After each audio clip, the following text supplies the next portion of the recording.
রাধে রাধে বন্ধুরা, দেখতে পাচ্ছ কটা বাজে? 6:25 সন্ধে। কিন্তু এই যে একদম অন্ধকার। আর আমরা এখানে কি করছি জানো?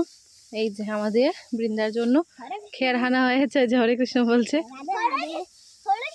ওদেরকে বলছি যে এইটা সব ধুলোবালি নাকে গেলে সর্দি হবে, কিন্তু না, ওরা এই যে খেরের আনন্দে ওরা একদম মেতে উঠেছে। দু ভাই কিছু করার নেই, ওদেরকে বারণ করেও পারছি না।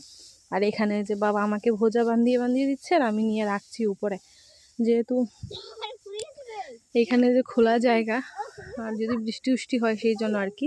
তো সেই জন্য ওই যে বাবা আমাকে ওই যে খের দিয়ে যে এরকম দড়ি বানিয়ে এইরকম ভোজা বানিয়ে দিচ্ছে, আর আমি উপরে নিয়ে নিয়ে রাখছি। এখানে প্রায় 1 গাড়ির মতো খের আনা হয়েছে আমাদের, যেহেতু 2টো গরু, বৃন্দা আর বৃন্দা সখীর জন্য। তো চলো যাই, এটা উপরে নিয়ে রেখে আসি। আর বাবা এখানে যে বানিয়ে বানিয়ে দিচ্ছেন। আর দু ভাইয়ের তো কাণ্ড দেখালাম কি করছে, ওই যে দৌড়ে দৌড়ে যাচ্ছে আর উপরে পড়ছে। কি সর্দিটা না হয় দেখা যাবে পরে ওদের। এই যে দু ভাই। আর এখানে ওই যে আমার খের হয়ে গেছে, আমি নিয়ে যাচ্ছি উপরে। চলো। তো এই যে বন্ধুরা, আমি শ্বাস নিতে পারছি না। এখানে যে বোঝাগুলো এখানে রাখছি, দেখতে পাচ্ছ।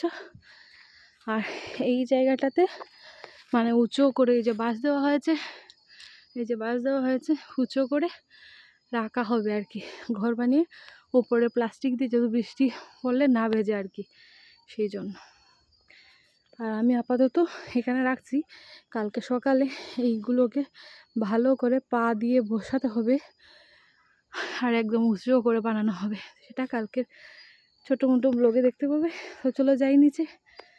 রাতে রাতে